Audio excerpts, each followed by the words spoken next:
watching KESQ, the desert's news leader. This is News Channel 3 at 11.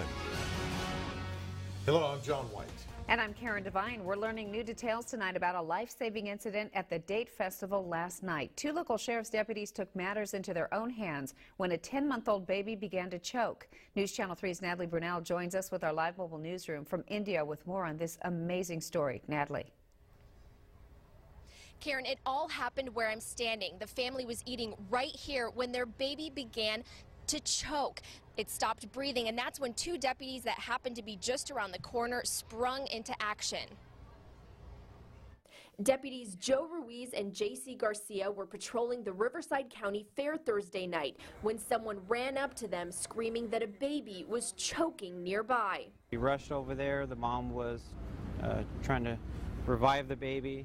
Once I turned it over, I noticed it was blue in color.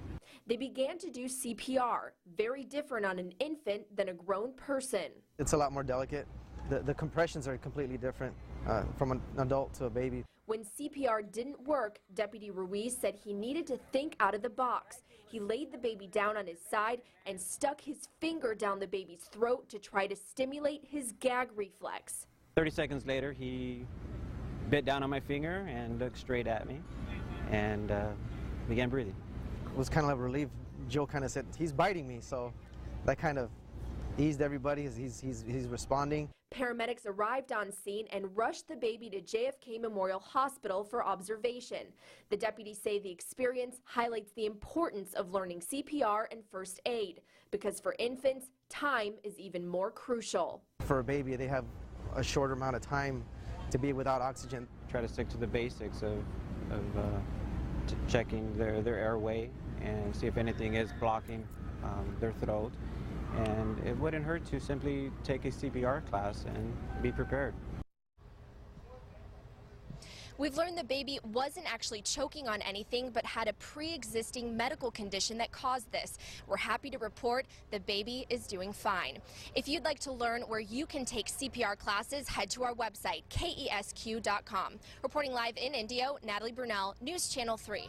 How lucky was that family that the deputies were there at the right place at the right time? Absolutely. I've actually learned that on any given night here at the festival, there are 8 to 20 sheriff's deputies that are here patrolling, and they happen to be right in the right spot. Good to know. We're so grateful that that baby is okay. Thank you, Natalie. The fight is finally on. Floyd Mayweather Jr. and Manny Pacquiao will meet in a welterweight showdown on May 2nd in Las Vegas. Now, some are saying the bout is a few years too late, but still it will be boxing's richest fight ever. Sports director Chris Alvarez joins us now with more on this historic matchup. A lot of dollar signs coming in. That is right, John and Karen. It's the fight people have been talking about for years. The long-anticipated bout at the MGM Grand in Las Vegas will almost surely break every financial record ever and make both boxers richer than ever. Mayweather could earn $120 million or more. Pacquiao split the purse likely around $80 million. In standard money Mayweather style, the fighter broke the news on a social media site, posting a picture of him holding up the signed contract right there. The fight, which matches boxing's two biggest attractions in recent years, has been in the works for about 5 years. Finally came together in recent months, with both fighters putting aside past differences on various issues, including drug testing, to reach an agreement. All I'm saying is we here to clean up the sport of boxing. I'm here to clean up the sport of boxing. I gave the sport of boxing my whole life to be the best, and I feel that I earned the right to say that I'm the best fighter to ever live. And that is what's on the line. Both fighters in their late 30s, and their legacies really revolving around each other. Now we're going to see the matchup that everyone's been talking about. It's finally set. You hear about those incredible paydays, and you think about Desert Storm, right? Timothy Bradley, and he's already fought Pacquiao twice, beat him once. And could he ever get that kind of a payday? Wow. That's I bet big he's wondering money. the same thing. Yeah. I think, he just has to keep winning, and now we'll see what happens with this fight. But I think that Bradley Pacquiao 3 would resolve that issue. So yeah, we're going to get Bradley in here to talk about it, right? I tweeted at him tonight. I don't know if he saw it, but I bet he did. There will be a lot of excitement on this. Thank you, Chris. Well, the weekend is here, and we have a lot going on here in the Coachella Valley. First Alert Chief Meteorologist Ginger Jeffries is tracking your conditions on a Friday. We do have change brewing this weekend. Subtropical moisture, you started to see it a little bit today. Cloud cover overhead, an indication that high pressure is breaking down, cool air and moisture is moving in. Microcast data showing us by Saturday we've got a hefty marine layer, and all this is going to collect over our mountains early morning on Sunday, giving us an opportunity for some stray sprinkles by the weekend. Highs today as expected. We've been staying above the normal range. Palm Springs 86 degrees, but this is what I think is interesting. To the east end of the valley, thermals high, 82 degrees. That's an indicator that this moisture is going to be coming up from the southwest. So look for southwest winds, increased cloud cover. But what are our real chances for rain? We're going to take a close look at that coming up in my full First Alert forecast. Back to you. Ginger, thank you. We've learned the name of the man killed this morning in Indio after a two-vehicle accident. The coroner says 64-year-old Delway Stadinger had a medical emergency while driving around 6 o'clock this morning on Jefferson near Miles. The passenger of the truck tried to take control of the wheel, but the truck crossed over the center median and crashed head-on into another truck. The driver of the second truck was airlifted to Desert Regional Medical Center with major injuries. Stadinger's passenger also suffered moderate injuries. A News Channel 3 follow-up tonight: an East Valley man sentenced to death on top of getting 141 years to life in prison. A judge handed down the sentence today against 30-year-old Angel Esparza. Esparza was found guilty last year in a retrial for the deaths of Gregorio Juarez and Pedro Garcia. Their bodies were set on fire and dumped in a thermal vineyard. Esparza has already been sentenced to 75 years in prison for the murder of 16-year-old Angel Luna, who was killed in 2009, just a couple of days before the deaths of the two farm workers. Also, a Palm Springs daycare provider will spend 60 years to life in prison after being convicted of sexually assaulting two young girls. The judge handed down that sentence today. Last month, the jury deliberated less than 2 hours before finding Mercado guilty of 4 counts of lewd acts on a child under the age of 14. Officials say the molestation took place at a part-time daycare facility Mercado ran out of his apartment with his wife. The crimes happened over 7 years, beginning back in 2003. Well, this week we've gone in depth on the story of a trio of men arrested for their role in an alleged child pornography ring. One of the men, John Yoder from Desert Hot Springs, is also a special education aide at numerous local schools and a foster and adoptive parent. Tonight we spoke with other foster parents who knew Yoder. They told us Yoder does not represent the foster parent community. About 50 families make up For the Children, a local nonprofit support group for both foster and adoptive parents.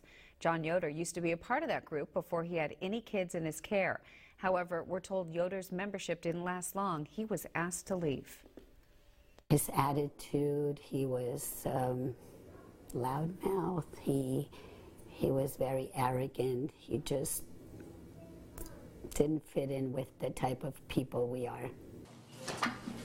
She went on to say that there were no signs of any inappropriate behavior. Yoder is now waiting trial for multiple sex crimes against children. Thousands of families in rural areas of the Coachella Valley get their water from wells which could have high levels of arsenic.